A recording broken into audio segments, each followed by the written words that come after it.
Bonjour tout le monde, donc je m'appelle Thierry Guinaud, j'ai 46 ans, je vis à Tonnelière, c'est un village qui est situé juste à côté de Troyes.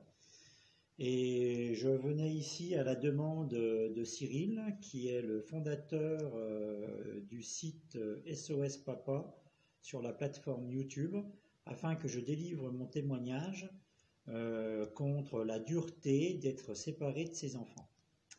Donc, pour reprendre un petit peu mon histoire, j'ai été marié justement avec une Arménienne pendant quasiment 15 ans. Donc, je me suis marié en mai 2004, ici en France, et j'ai eu deux enfants avec cette femme, Maxime, qui vient d'avoir aujourd'hui 15 ans, donc qui est née le 7 mars 2005, et Sophie, qui a eu 6 ans, car elle est née le 26 septembre 2013. Donc tous les ans, en fait, on allait justement en vacances à Erevan, où habitent les parents de ma femme, parce que justement, elle avait ce besoin justement de revoir les siens et tout, ce que je comprenais tout à fait, et j'ai toujours fait le nécessaire justement pour que celles-ci ne manquent pas, enfin, manquent le moins possible de leur absence. Donc Anna, moi et les enfants, on partait donc systématiquement en Arménie tous les étés, et justement ma femme avait, on va dire, la chance de travailler un petit peu dans l'éducation à l'ESC de Troyes, où justement elle pouvait justement rester plus d'un mois là-bas en Arménie. Donc tous les ans, soit je partais avec elle et je revenais tout seul, ou soit ils partaient et je les rejoignais pour revenir tous ensemble. Et là en 2018, justement, ma femme a voulu qu'on change nos habitudes. Au lieu de prendre l'avion, elle avait voulu prendre la voiture que je venais de lui acheter, une Mercedes toute neuve, une GLA 200, où elle a prétendu que ça serait quand même bien de voir des nouveaux paysages et tout, que ça serait plus sympa et tout. Donc on est passé par l'Italie, on a pris le ferry pour rejoindre la Grèce, ensuite on est passé par là, on a traversé la Turquie pour arriver en Géorgie, qu'on a traversé également, pour arriver en Arménie, à Erevan. Elle devait revendre la voiture. Pour revendre la voiture, elle m'a même réclamé de l'argent, 10 000 euros, pour soi-disant payer une taxe douanière. Ensuite, elle m'a même demandé de dématriculer justement la voiture pour la remettre qu'à son nom là-bas pour l'Arménie, ce que j'ai fait sans discuter. Et également, pareil, son frère, ses parents me poussaient et me rassuraient dans toutes ces démarches. Et moi, je faisais vraiment une entière confiance à toute cette famille arménienne. J'étais même en affaire avec Karen, où il était associé avec moi ici avec la société. J'avais également participé au capital de sa société à Bricon.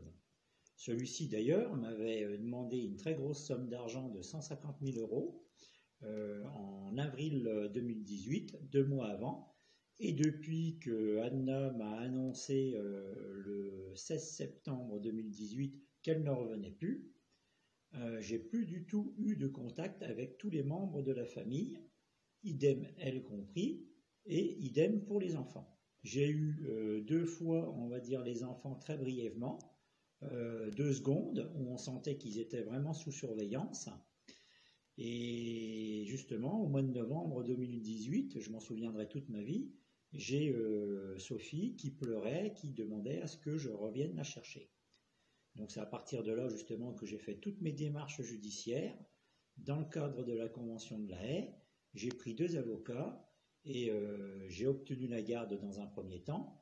Et on a même l'intention de saisir la Cour européenne des droits de l'homme parce que l'Arménie, enfin, du moins j'ai l'impression que l'Arménie fait un petit peu de résistance pour rendre les enfants. Voilà, donc je tenais en fait à venir ici sur cette plateforme YouTube afin de témoigner justement de l'enfer que je subis. C'est vivre vraiment un enfer au quotidien de ne pas savoir ce qui se passe avec ses enfants. C'est vraiment une torture sans cesse. Et vraiment, je ne souhaite à personne, que ça soit même une maman ou un papa, d'être séparé de ses enfants.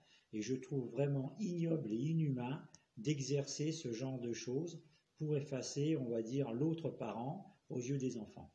Non seulement on ne punit pas le parent qui est victime, mais en même temps, on punit les enfants. Donc pour moi, c'est surtout et avant tout les intérêts des enfants qui doivent être prévalus dans ce genre de situation. Il ne faut pas oublier que Sophie et Maxime ont été déracinés de leur pays, de leur maison, de leur famille française, de leurs amis, de leur école. Ils se retrouvent dans un pays étranger, hein, ils n'ont jamais rien demandé, et de toute façon, voilà, ils se retrouvent prisonniers d'un système judiciaire, administratif, et j'espère que mon intervention permettra de faire réagir les autorités aussi bien françaises que les autorités arméniennes, et que tout un chacun fasse le nécessaire avec leurs responsabilités qui leur incombent, c'est-à-dire de prendre un jugement qui soit vraiment pour les intérêts des enfants, pour voir leur avenir, leur sécurité, mais vraiment pour les enfants.